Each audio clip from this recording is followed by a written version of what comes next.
kitob o'qimaydigan avlod yetishib chiqmasligi kerak-da. Biz kitob sevar xalq bo'lishimiz kerak. Nimaga? Chunki musulmonmiz.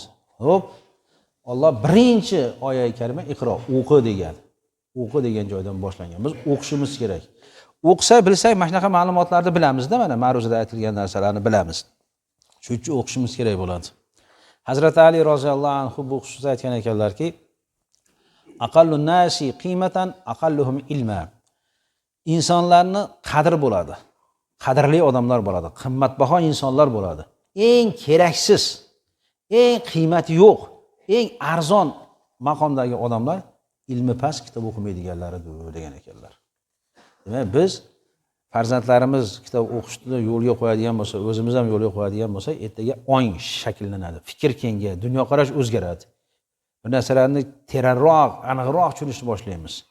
Bu narsalarga e'tiborli bo'lishimiz kerak bo'ladi. Buning uchun hammamiz xonadonimizda hech bo'lmasa har kuni bitta kitobdan bir betdan nevarasiga o'qi deb turib, kattalar hayotiy tajribadan qo'shib biz mana jamoatga imom ahlilar aytib bergandek aytib berish yo'lga qo'yadigan bo'lsa, maqsadga muvofiq bo'lar edi. Hasan ibn Sahl rahmatullohi alayhi aytadilar. Ma'mun uxlaganda atrofda kitoblar turar edi. Tarixda o'tgan shaxslardan, buyuklardan birlari. Uxlashdan oldin ham kitob o'qib, uyg'ongandan keyin ham turib o'ylab kitob olardi. Yonida kitobi turar edi va odamlarga ham shuni tavsiya qilar edi. Buninglar shunaqa bo'lgan. Bitta qo'lda dasturxonning ustida ham kitob bo'lgan. Ovqatlanayotgan vaqtimda kitobda ajrab qolmaydi, ovqatlanayotgan ustida kitobga qarab turib o'qishgan. Aytar ekanki, bu zot yolg'izlik g'urbatini kitoblarni o'qishdan yengin.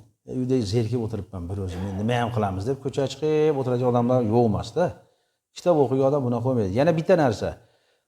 Afsuski bu hayotda bor narsa, inson qarigan sari ko'zining nuri ketib, belida quvvat ketib boradi-yu, eng yomoni inson qarigan sari aqlim ketib qoladi.